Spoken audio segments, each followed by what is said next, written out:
Just 2 days left for Congress to act before a likely government shutdown. So far, Republicans in control of the House have not passed any sort of funding bills to keep the government afloat. House Speaker Kevin McCarthy is now negotiating with Senate Republicans and Democrats to add border provisions to the Senate's own stopgap funding measure to keep the government running. I talked this morning to some Democratic senators over there that are more aligned with what we want to do. They want to do something about the border.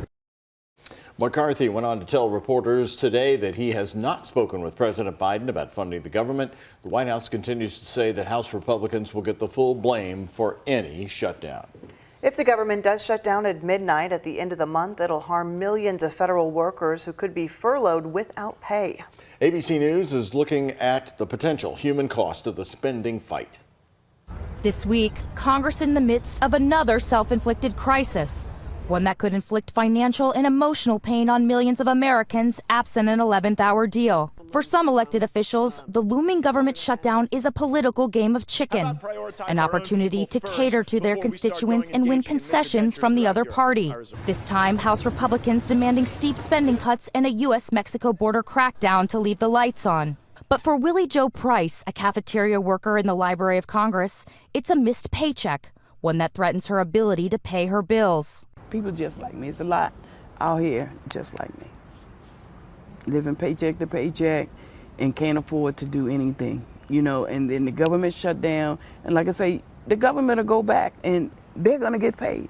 We're not going to get anything. Price is far from alone. Starting at 12:01 a.m. on October 1st, as many as 4 million federal workers could be furloughed without pay. 1.3 million active duty military service members, as well as law enforcement officials and TSA agents, will be asked to show up at their posts despite their salaries being frozen. Employees now live paycheck to paycheck.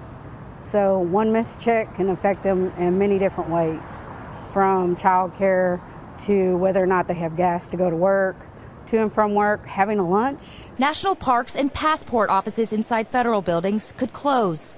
New clinical trials for cancer and other life-saving research could be delayed, and travelers could see potential disruptions at the airport as air traffic controllers, already short-staffed, feel the squeeze even more. As the clock ticks down, federal employees infuriated at lawmakers for playing recklessly with their livelihoods.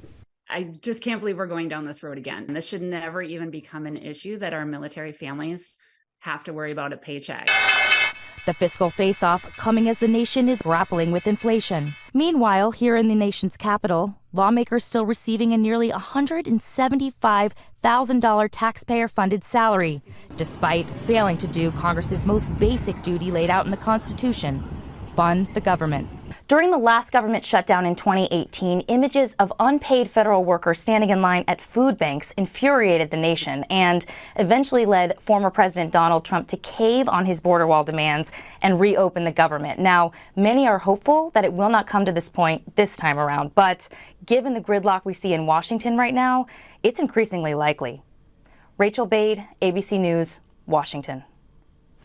Once again, the government will shut down if no deal is reached by the end of the month. That is midnight this Saturday.